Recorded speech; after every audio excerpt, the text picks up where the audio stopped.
Chandrababu manifesto Shakuni మాటలు రెండు ఒక్కటేనన్నారు CM Jagan. నారావారి నరకలోకానికి ప్రజలెవరూ రారని సెటైర్లు వేశారు. ప్రజలకు మంచి చేసేందుకు కాదు, ప్రజలను దోచుకునేందుకే చంద్రబాబుకు అధికారం కావాలన్నారు జగన్. ప్రకాశం జిల్లా మేదరమెట్లలో జరిగిన సిద్ధం సభలో పాల్గొన్న ముఖ్యమంత్రి జగన్ ఎన్ని పొత్తులు పెట్టుకున్నా చంద్రబాబు మాత్రం గుండుస్తున్నానే అని విమర్శించారు. పరిపాలన చేసేవారు కలకాలం గుర్తుండాలంటే ఎలాంటి పనులు చేయాలి అని చెప్పి అడిగారట. ఎలాంటి పనులు చేస్తే కలకాలం గుర్తుండిపోతాం ప్రజల్లో అని చెప్పి అడిగాడట. అప్పుడు ఆ బాబు ఏం చెప్పాడంటే, ప్రజలకు అన్నం పెడితే అరిగిపోతుంది, ప్రజలకు చీర కొని పెడితే చిరిగిపోతుంది, ప్రజలకు ఇల్లు కట్టిస్తే కూలిపోతుంది,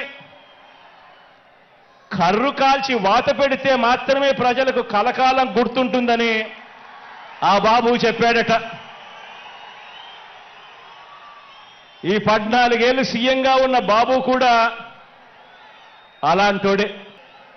అలాంటి బాబు ఎంతమందితో పొత్తులు పెట్టుకున్నా, ఇలాంటి ఈ చంద్రబాబు ఎంతమందితో కూడా పొత్తులు పెట్టుకున్నా కూడా ఈ చంద్రబాబు నాయుడు గారి పరిస్థితి సున్నా.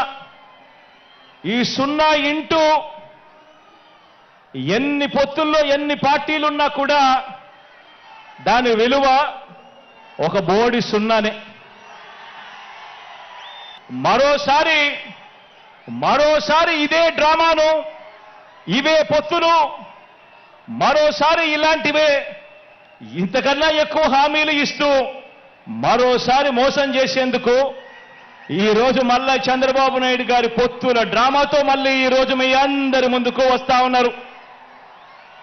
ఆలోచన చేయమని అడుగుతా ఉన్నా.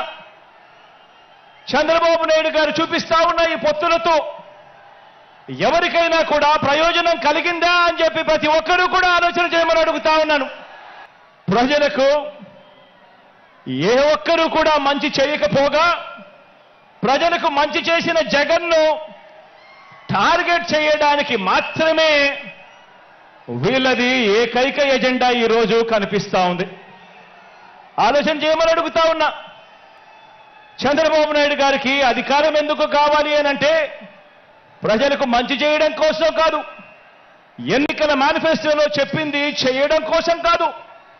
చంద్రబాబు నాయుడు గారికి అధికారం ఎందుకు కావాలి అనంటే కారణం ఆ అధికారంతో ప్రజలను దోచుకునేందుకు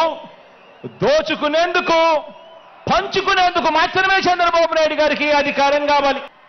చంద్రబాబు నాయుడు గారి మేనిఫెస్టో, తాజా మేనిఫెస్టో వాగ్దానాల విషయానికి వస్తే నరకలోకానికి, నారాలోకానికి రమ్మంటే ఎవరు కూడా రారు కాబట్టి ఎంట్రన్స్ లో స్వర్గం చూపించి లోపలికి వెళ్ళాక మోసం చేసి నరకం చూపించే మార్కెటింగ్ టెక్నిక్ చంద్రబాబు నాయుడు గారికి అలవాటు.